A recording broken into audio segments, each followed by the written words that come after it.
Today is such a good day.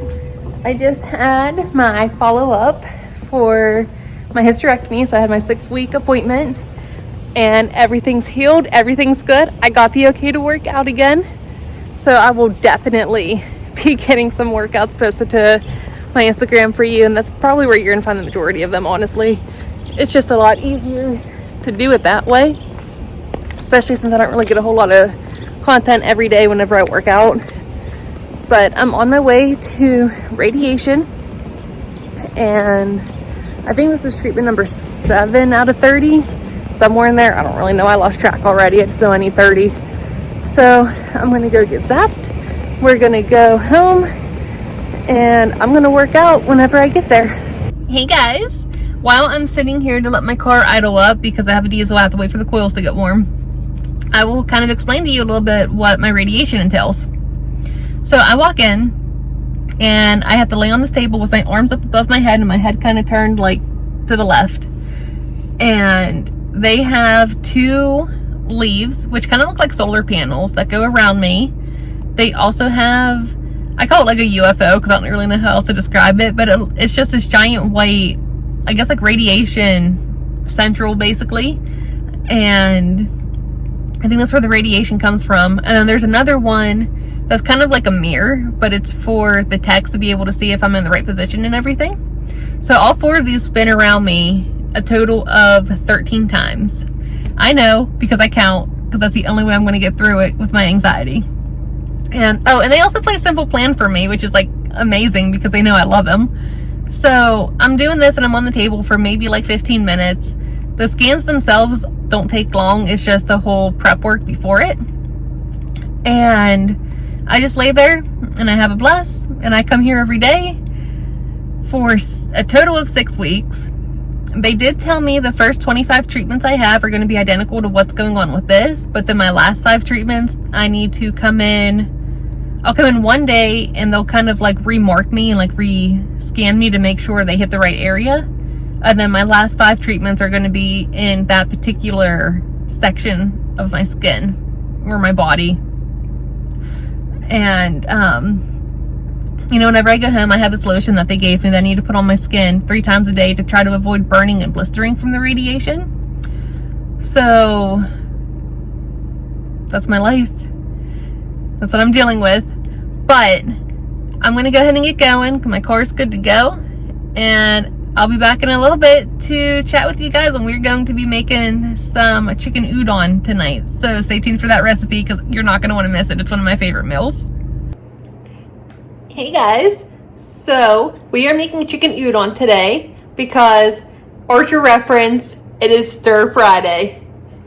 I'm excited. This is one of my favorite meals. It's a really good healthy meal, and I'm going to share it with you all today. And it's so easy to make. The prep time is maybe 10 minutes, if that, because everything just kind of like gets added to it once you're done. And I think you're really going to like this. Here's what you need.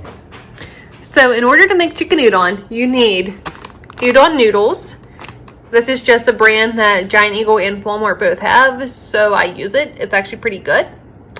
I got just a can of water chestnuts. We are using soy sauce, General Tso sauce, and teriyaki sauce. I just have some boneless, skinless chicken breast.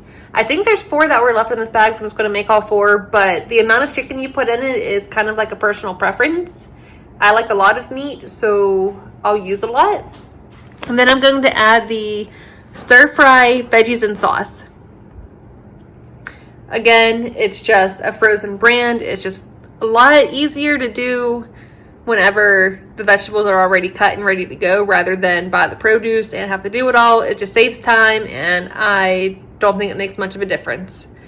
And then I also cook it in a wok just because I do put a lot in it. But if you're not making as much, or you can kind of like separate anything, a skillet works just fine. I have just used a regular skillet to make this, and that's everything that you need. You can add any other sauces that you want to. You can add any other vegetables that you want to. This is just what Andy and I like, so this is what I use. Alright, so to make this chicken udon, first you're going to take your chicken and you're going to either slice it or cube it, however you prefer it to be. We're going to throw it in the wok. And you guys are gonna make fun of me, because you always do, because I hate raw chicken touching my hands, so got my gloves. Let's get some chicken.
Okay, so as you can see, we got our strips now in our wok cooking. I am going to add some of the soy sauce. I don't usually go heavy on it just because it's very high in sodium, but just enough to kind of flavor the chicken a little bit and get that all mixed up. So we're going to go ahead and put that in and then just kind of do one of these just so it hits everything. I am also going to take some of my General Tso sauce, and again I'm just going to very generously put this over my chicken just because I do kind of like it to be a little bit spicy. So a little bit more than what I did with the soy sauce, but still nothing like too crazy. I'm gonna once again kind of give that a good mix. I like to add my sauces while my chicken is still raw and just starting to cook. That way all the flavors kind of really get into it. So we're going to let that go. And now I am going to add my teriyaki sauce. This is a brand that I've used for a while. It's the La Choy. I absolutely love it. And as you can see, I did run out of teriyaki, which why I ended up having to go to the store today. Now don't freak out if you don't get all your sauces in right from the get-go. The chicken's going to cook for a little bit, so all the flavors are still going to get in there. But I'm just now going to once again generously add this teriyaki sauce to it. I know a lot of people will probably look at this and think mixing teriyaki, soy sauce, and General Tso sauce is probably like one of the weirdest combinations that you can have. But I promise you, it tastes amazing.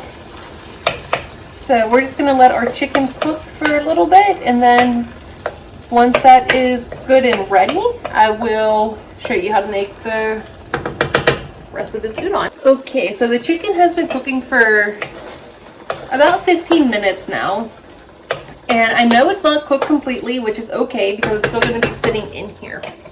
What I'm going to do next is I'm going to take my udon noodles. I don't pay any attention to what the directions say on the back because it's on how I'm cooking them, but they usually come with 2 packs in here, and I typically make both packs. Again, if you're not making that much, or you just don't want a whole lot of noodle, you don't have to put as much in. Again, this is just my personal preference, just because I have so much chicken. So I open up the bag, I just drop it in. I'm going to do the same thing with the other one. If I can find the little hair part.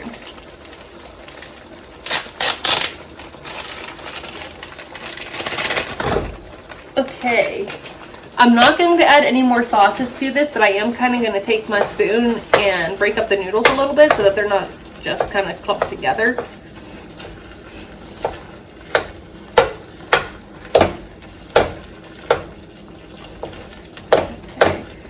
And they'll separate as they cook, so if there's still like a couple that are together, it's not a big deal. But I am going to take them and just kind of mix everything in with this chicken. There's still enough sauce in my wok that I don't have to add anything, so I'm not adding any extra unnecessary calories to this. I will add a little bit more sauce, however, though, whenever I do add my vegetables. So for now, I'm just going to let this cook a little bit. You do want to stir occasionally. You don't want your noodles to stick to your pan. And that's the next step for now. So I will be back with the final step in a couple minutes. Okay, so our chicken is cooking, our udon noodles are cooked. I'm now going to add our vegetables. So I'm going to take my can of water chestnuts. You want to make sure you drain the water out completely. And I do is just pop them right into our mix. Get it there. I am now going to take our frozen stir-fried vegetables and sauce. So in here we have carrots, broccoli, sugar snap peas, peppers, mushrooms, and baby corn. I am going to take, how much is in here? This 52.2 ounce bag of vegetables and probably put in about half. Okay, so this is not at all what I thought it was going to be. So I just pulled the sauce packet out, so I'm actually not going to use this sauce, and I'll put it back in here for maybe next time. So I'm just gonna just dump these vegetables. That looks pretty good. And maybe a little bit more. Okay. And the nice thing about this bag is that it's refillable. So my vegetables are in there. I'm going to close this up. They can kind of simmer on top for a minute.